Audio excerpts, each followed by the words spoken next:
జూబ్లీహిల్స్ ఎన్నికల్లో కాంగ్రెస్ గెలుపుతో పార్టీలో సంబురాలు. యాదాద్రి భువనగిరి జిల్లా భువనగిరి మాజీ మున్సిపల్ చైర్మన్ పోతంశెట్టి వెంకటేశ్వర్లు ఆధ్వర్యంలో జగజీవన్రావు చౌరస్తాలో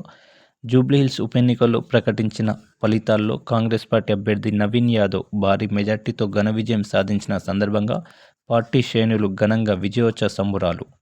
ఈ సందర్భంగా జిల్లా గ్రంథాలయ చైర్మన్ మాట్లాడుతూ విజయం సాధించిన నవీన్ యాదవ్కు ఉదయపూర్వకంగా అభినందనలు తెలిపారు. లోకల్ బాడీ ఎన్నికల్లో కాంగ్రెస్ పార్టీ ఎక్కువ సీట్లు సాధిస్తుందని ఆశాభావం వ్యక్తం చేశారు.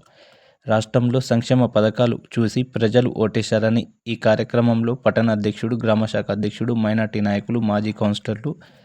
కార్యకర్తలు, నాయకులు, ఎన్ఎస్ఏ విభాగ, విద్యార్థి విభాగ నాయకులు తదితరులు పాల్గొన్నారు.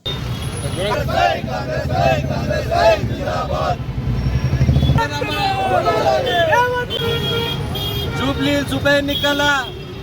రిజల్ట్ సందర్భంగా కాంగ్రెస్ పార్టీ రేవంత్ రెడ్డి గారి నాయకత్వంలో ప్రజా పాలన ఇవాళ నవీన్ యాదవ్ 25,000 మెజారిటీ పైచిలకు మెజారిటీతో గెలవడం కాంగ్రెస్ పార్టీకి ఇంకొక జోష్ ఇవ్వడము చాలా సంతోషం. ఇవాళ జూబ్లీహిల్స్ యావత్ ప్రజానికానికి కాంగ్రెస్ పార్టీ తరఫున మేమందరం కూడా ప్రత్యేక ధన్యవాదాలు తెలియజేస్తూ కేసీఆర్, కేటీఆర్, బీఆర్ఎస్, బీజేపీ ఎంతమంది కూడా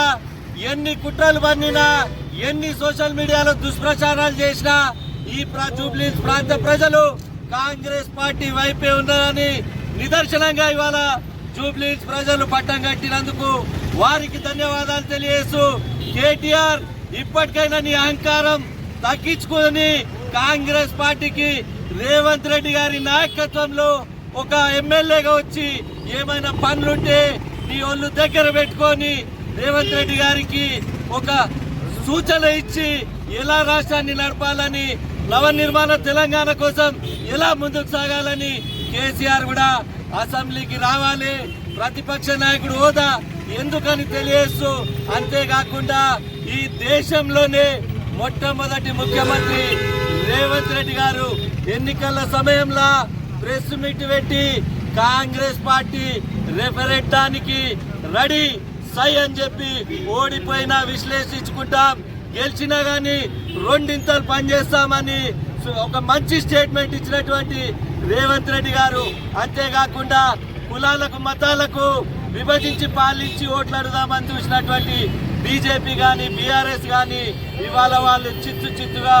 ఓడిపోవడానికి ఒక జాతీయ పార్టీ డిపాజిట్ కోల్పోతే మరోది సింపతి కార్డు రౌడీ అన్నారు. చదువుకున్న విద్యార్థిని రౌడీ అన్నా కానీ ఇవాళ మేము గెలిచి చూపించినాం. రాబోయే స్థానిక సంస్థల ఎన్నికలలో కూడా కాంగ్రెస్ పార్టీ వైపే ప్రజా పాలన రేవంత్ రెడ్డి గారి నాయకత్వంలో రాష్ట్రం మొత్తం స్థానిక సంస్థల ఎన్నికలలో డంకా మోగించి కాలరెగరేసి కాంగ్రెస్ పార్టీ ప్రజాపాలన అందిస్తుందని తెలియజేస్తూ మరొక్కసారి జూబ్లీహిల్స్ ప్రజలందరికీ కూడా పేరు పేరున ధన్యవాదాలు తెలియజేస్తూ రేవంత్ రెడ్డి గారి నాయకత్వం, రేవంత్ రెడ్డి గారి నాయకత్వం, కాంగ్రెస్ పార్టీ.